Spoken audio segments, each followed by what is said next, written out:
नमस्कार, मैं हूं चंद्रभान सिंह भदौरिया और आप देख रहे हैं सीबी लाइव यानी झाबुआ अलीराजपुर लाइव।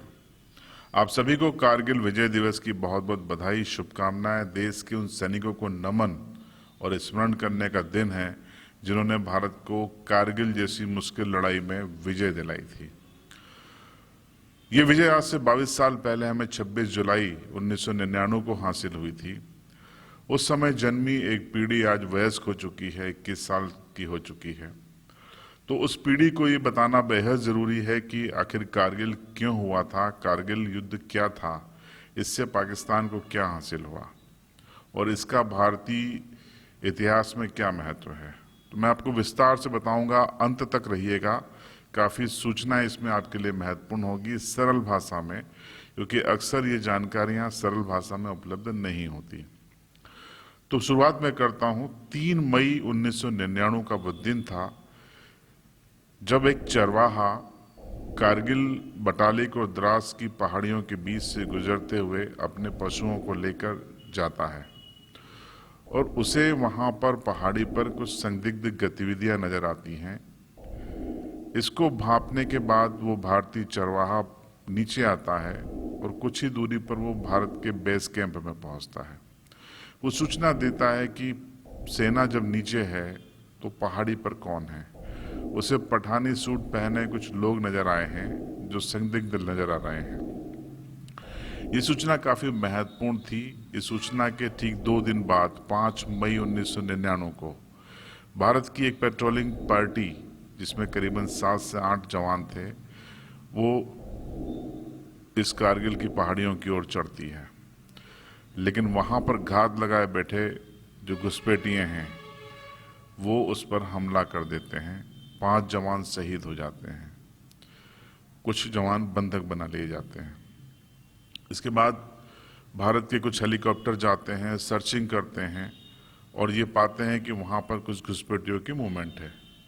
उस समय तक सेना को ये लगता है कि ये रूटीन मिलिटेंट होंगे, आतंकवादी होंगे, घुसपैठिए होंगे और इससे सेना अपने स्तर पर निपट लेगी। अब इसके पीछे की कहानी ये है कि ये भारत के कब्जे वाला इलाका था, लाइन ऑफ कंट्रोल का, जो कि 1947 में बनी थी और ये वो महत्वपूर्ण रणनीतिक पहाड़ियां थी जिसके नीचे लेह और लद्दाख के लिए जाने वाला हाईवे गुजरता है। और इन पहाड़ियों पर कब्जा जमाने के बाद पाकिस्तानी सेना, घुसपैठिया जिसे कहा जा रहा था, वो इस रणनीतिक फायदे में रहती कि वो पूरे हाईवे पर निशाना बना सकती थी, भारत का एक तरह से लद्दाख से पूरा सड़क संपर्क को काट सकती थी। और इसका पूरा उद्देश्य ये था कि इसके बाद सियाचिन ग्लेशियर में भारत की सप्लाई चेन को डिस्टर्ब किया जाए और उसके बाद 1984 में जो सियाचिन ग्लेशियर की जो चौकियां भारत ने पाकिस्तान से छीनी थी उनको फिर से कब्जा कर लिया जाए, ये उसका उद्देश्य था।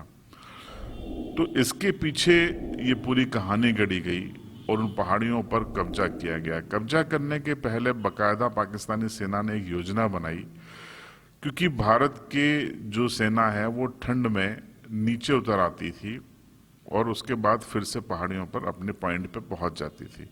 ये बात पाकिस्तानी सैनिकों को पता थी, वहां के कमांडरों को पता थी। तो वहां के कमांडर उस समय सेना प्रमुख हुआ करते थे जनरल परवेज मुशर्रफ। अब जनरल परवेज मुशर्रफ ने ये कारगिल कांड क्यों गढ़ा, इसके पीछे की कहानी भी मैं आपको सुनाते चलता हूं। दरअसल जनरल परवेज मुशर्रफ कमांडर हुआ करते थे 1984 में, जब ये सियाचिन ग्लेशियर की पाकिस्तानी चौकियों को भारत ने ध्वस्त कर दिया और उन पर कब्जा कर लिया था। तो जनरल परवेज मुशर्रफ ने दर्जनों कोशिशें की उस समय कमांडर के रूप में, लेकिन भारत से वो सियाचिन छीन नहीं पाए। ये बात उनके टीस की तरह उनके दिल दिमाग में चुभ रही थी। फिर जब उन्हें सेना प्रमुख बनने का मौका मिला तो जैसा कि आप जानते हैं कि पाकिस्तान की सेना वहाँ की सत्ता पर हावी है, सेना जो चाहती है वो कर लेती है, इसलिए उन्होंने रणनीति बनाई और उसके लिए बकायदा एक ऐसे माहौल को चुना गया। आपको याद होगा फरवरी 1999 में तत्कालीन प्रधानमंत्री अटल बिहारी वाजपेयी लाहौर शिखर सम्मेलन में शामिल होने के लिए बकायदा दिल्ली से बस लेकर गए थे। वहां तत्कालीन प्रधानमंत्री जो पाकिस्तान के थे, नवाज शरीफ और उनकी कैबिनेट, उनसे गले मिली थी और एक ऐसा संदेश देने की कोशिश की गई थी कि भारत और पाकिस्तान इस लाहौर शिखर सम्मेलन के जरिए अपने तमाम मतभेद सुलझा लेंगे और दक्षिण एशिया में शांति का माहौल बन पाएगा। तो जिस समय अटल बिहारी वाजपेयी शांति संदेश लेकर लाहौर पहुंचे थे, नवाज शरीफ से गले मिल रहे थे, उसी समय पाकिस्तानी सेना रणनीति के साथ भारत की जो एलओसी पे कारगिल, बटालिक, टाइगर हिल्स की पहाड़ियाँ थी, उन पर अपना बंकर तैयार कर रही थी, अपनी इन्फेंट्री भेज रही थी, अपना असला भेज रही थी और घुसपैठियों के बेस में पाकिस्तानी सैनिकों को और कमांडो को तैनात कर रही थी। तो ये एक दोगलापन था, जैसा कि हमेशा पाकिस्तान की ओर से देखने को मिलता है। लेकिन इसकी जानकारी बतौर नवाज शरीफ उनको नहीं थी। ये परवेज मुशर्रफ खेल कर रहे थे, क्योंकि परवेज मुशर्रफ चाहते थे कि सियाचिन को वो अपने जीते जी पाकिस्तान के कब्जे में देखें, और सियाचिन उनको तभी मिल सकता था जब ये पहाड़ियाँ उनके कब्जे में होती और लेह और लद्दाख कारगिल की ओर जाने वाली जो हाईवे है उस पर एक तरह से उनका नियंत्रण हो जाता या उनकी फायरिंग रेंज में वो होता। तो भारत सियाचिन ग्लेशियर पर अपनी सप्लाई नहीं भेज पाता और नतीजा पाकिस्तानी सेना वहां पर फिर से कब्जा कर सकती थी। इसी उद्देश्य के साथ और पुरानी भड़ास को निकालने के लिए जनरल परवेज मुशर्रफ ने ये पूरी कहानी गढ़ी थी।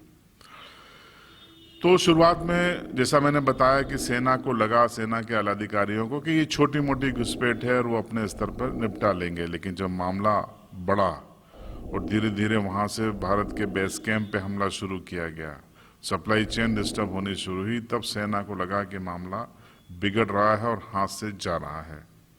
तब जाकर जून में जो राजनीतिक नेतृत्व है, यानी कि भारत सरकार को इसकी जानकारी दी गई। उसके बाद अटल बिहारी वाजपेयी साहब, तत्कालीन रक्षा मंत्री जॉर्ज फर्नांडिस, ये तमाम लोग सक्रिय हुए।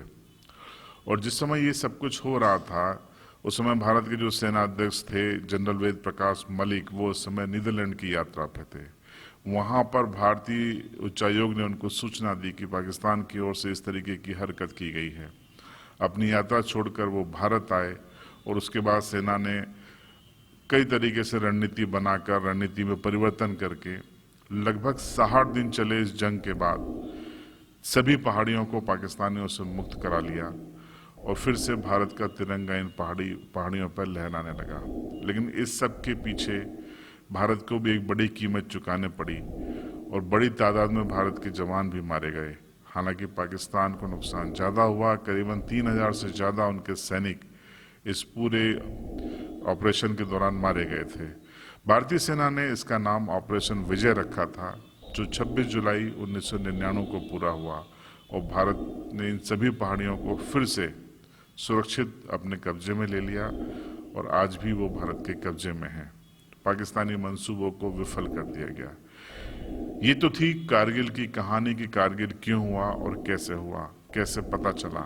लेकिन इस कारगिल के दौरान कुछ चीजें ऐसी हैं जो आपको बताना बेहद जरूरी है। 2 नाम भारत की ओर से काफी चर्चित रहे। टाइगर हिल का पे कब्जे के लिए जिस तरीके की बहादुरी और शौर्य भारत की सेना ने दिखाया, वो दुनिया भर की सेना अपने पाठ्यक्रम में शामिल कर चुकी है। कैप्टन विक्रम बत्रा का नाम आज भी लोगों की जुबान पे है, जिस तरीके से वो शहीद हुए थे। तो ये जो नाम थे, इन नामों ने कारगिल युद्ध को एक अलग पहचान दी। तो कारगिल वार से जुड़े हुए कई महत्वपूर्ण चीजें हैं जो मैं आपको यहाँ पे और शेयर करना चाहता हूँ। जैसा कि आप सभी जानते हैं कि कारगिल में भारत ने अपने ऑपरेशन का नाम ऑपरेशन विजय रखा था और इस पूरे कारगिल युद्ध के दौरान भारत ने साइलेंट मूवमेंट रणनीति अपनाई थी। अब ये साइलेंट मूवमेंट रणनीति क्या होती है? दरअसल इसमें भारत के जवानों को और अफसरों को गोली लगने के बाद भी घायल होने पर कराने तक की इजाजत नहीं थी। यहाँ सिर्फ जवानों में आंखों की भाषा पर काम हो रहा था, यानी जवान आंख के एक इशारे को समझकर आगे बढ़ रहे थे और दुश्मनों के बंकरों को ढूंढ ढूंढ कर उन पर हमला कर रहे थे। दरअसल विक्रम बत्रा कारगिल का शेर कहे जाते हैं। खुद पाकिस्तान ने उन्हें शेरशाह कहा है, क्योंकि जिस तरीके से विक्रम बत्रा ने लड़ाई लड़ी उसकी कायल पाकिस्तान की सेना भी हो गई थी। कारगिल युद्ध में कुल भारत के 557 जवान शहीद हुए थे और 1363 जवान घायल हुए थे, जबकि पाकिस्तान की ओर से 3000 से ज्यादा सैनिक मारे गए थे। कारगिल युद्ध को भारत के वायुसेना की ओर से ऑपरेशन सफेद सागर और भारतीय नौसेना की ओर से ऑपरेशन तलवार का नाम भी दिया गया था। कारगिल युद्ध में, जैसा कि आप जानते हैं, भारत की सेना विजय हुई और इसी के ऊपर बॉलीवुड ने 3 से 4 फिल्में बनाई हैं, जिसमें LOC कारगिल, टेंगो चार्ली, लक्ष्य और धूप नाम की फिल्म है।